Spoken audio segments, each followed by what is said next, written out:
Bat হাতে মোহাম্মদ আবদুল্লাহর অসাধারণ ইনিংসের পর বল হাতে অগ্নি ঝরালেন মারুফ মৃধারা। মালয়েশিয়ার বিপক্ষে আরো এক দুর্দান্ত জয় তুলে নিল বাংলার যুবারা। বোলিং ব্যাটিং দুদিক থেকে দাপট দেখালো টিম টাইগার্স। প্রতিপক্ষকে কোনো প্রকার পাত্তাই দেয়নি তারা।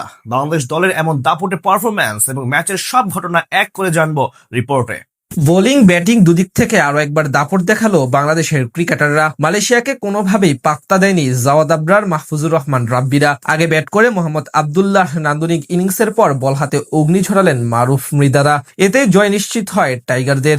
এদিন আগে ব্যাট করতে নেমে মালয়েশিয়ার বিপক্ষে শুরুটা অবশ্য একেবারে মনমতো করতে পারেনি টাইগার অনূর্ধ্ব 23 দলের ক্রিকেটাররা। ইনিংসের দ্বিতীয় ওভারে আউট হয়ে বিদায় নেন ওপেনার জাওয়াদ আবরার। আরিফুল্লাহর বলে ড্রাইভ খেলতে গিয়ে বল উপরে উঠে চলে যায় ফিল্ডারের হাতে, আর এতেই প্রথম উইকেটের পতন ঘটে বাংলাদেশের। রানের খাতা খুলতে পারেননি আরেক ওপেনার ইকবাল হাসান। একই ওভারে আরিফের করা অফ স্টাম্পের বাইরের বল খেলতে গিয়ে উইকেটের পেছনে ক্যাচ দেন ইকবাল।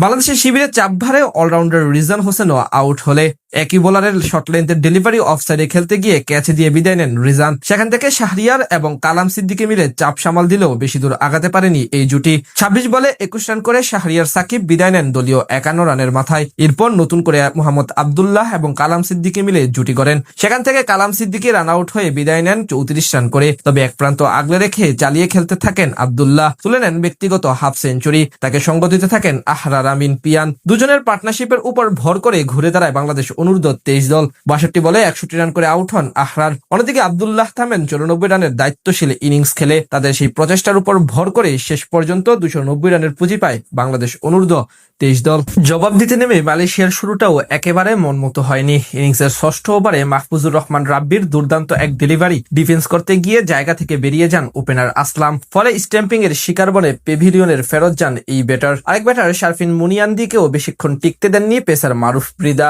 তার বলে এলবিডব্লিউ শিকার বনে বিদায় নেন মাত্র 1 রান করা এই ব্যাটার। জোড়া উইকেট হারানোর পর মালয়েশিয়ার হয়ে চাপ সামাল দেওয়ার চেষ্টা করেন বিজয় এবং সাইফ উল্লাহ। দুজন মিলে বেশ দেখে শুনে এগিয়ে নিয়ে যেতে থাকেন রানের চাকা। সেই জুটি ভাঙেন শেখ পারভেজ হোসেন জীবন। তার বলে অফসাইডে ক্যাচ দিয়ে আউট হন 38 বলে 21 রান করা সাইফুল্লাহ। খানিক পরে আমির আজিমের উইকেটও তুলে নেন পারভেজ। সেখানে শর্ট মিড উইকেট থেকে দারুণ এক ক্যাচ ধরেন কালাম সিদ্দিক এলিন। এরপর নিয়মিত বিরতিতে উইকেট হারাতে থাকে সফরকারী মালয়েশিয়া।